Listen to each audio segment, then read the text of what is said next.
Mutants of the press, please have a seat one last time this year. I want to take a few moments to wrap up the New York Yankee 2023 baseball season, and then you little twerps can go eat fudge and write whatever the hell you want in your coloring books. Excuse me. This was, now how shall I say it, a very interesting season for so many reasons. Many ups and downs and zigs and zags and ins and outs. We went to and fro and a few here and there's. We ebbed and flowed and hemmed and hawed, and I think we had a couple of stop and goes, but I am proud to say we never had any tit for tats. We may be stupid, but there is no way in hell we are giving up tit for tats. This was the 31st season in a row the Yankees had a winning record, which is pretty impressive. However, being fat, drunk, and stupid is no way to go through life, son. The American League is tough. It just is.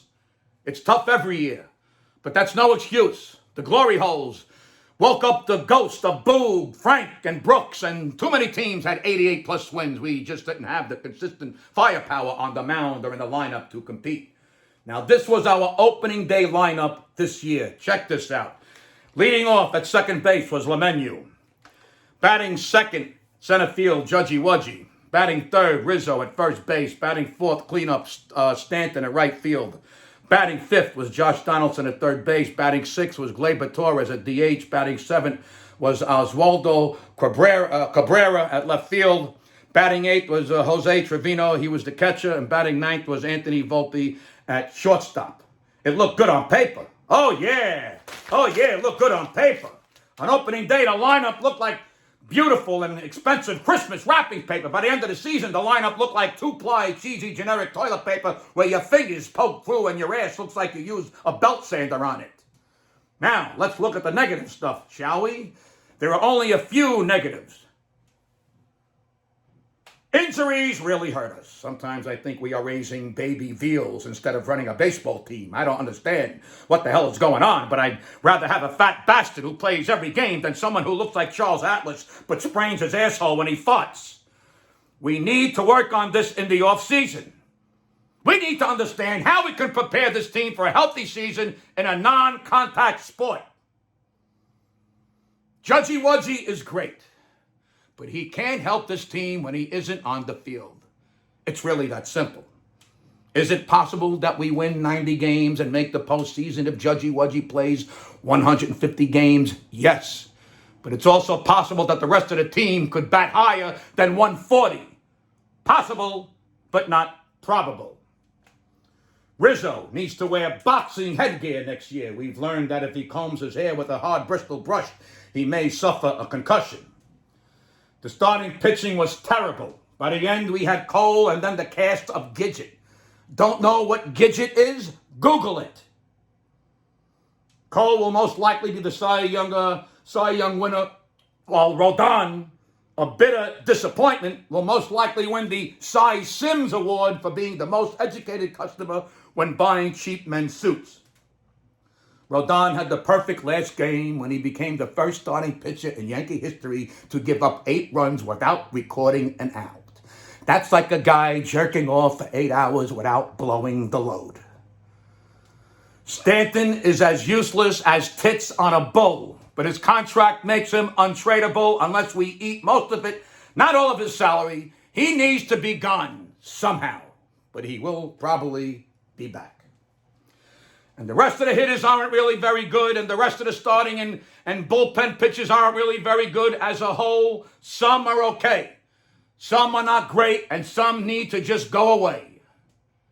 Don't take this team back to the days of the 80s when Steinbrenner used to buy hitters all day long and we lose every fucking year because we had no starting pitching depth.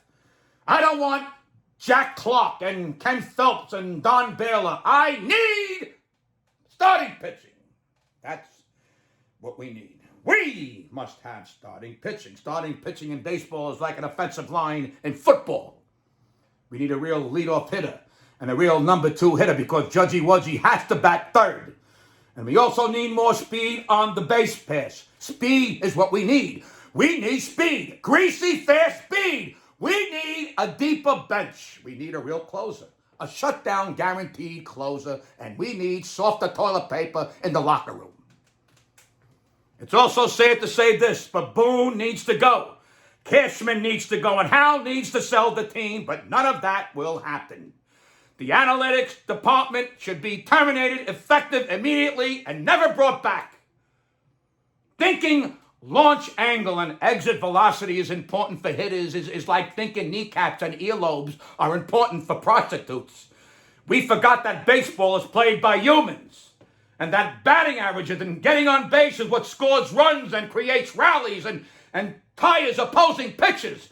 Would I like to see Jeter come in and be the GM? Mattingly come in and be the manager? And Mark Cuban buy this team? Yes, of course.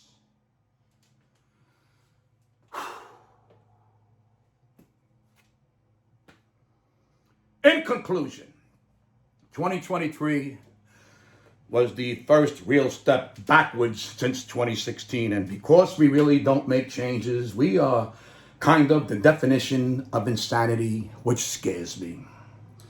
That said, ladies and gentlemen of the press, it was a pleasure working with all of you this year. If you consider having your hemorrhoids pulled out with pliers, it's a pleasure. Please go next door for the last time this year and have your lunch. I will see you all next year. Now, I know some of you will be assigned to the Giants. What a thrill that will be. Go in peace, my friends from the press. I do know this.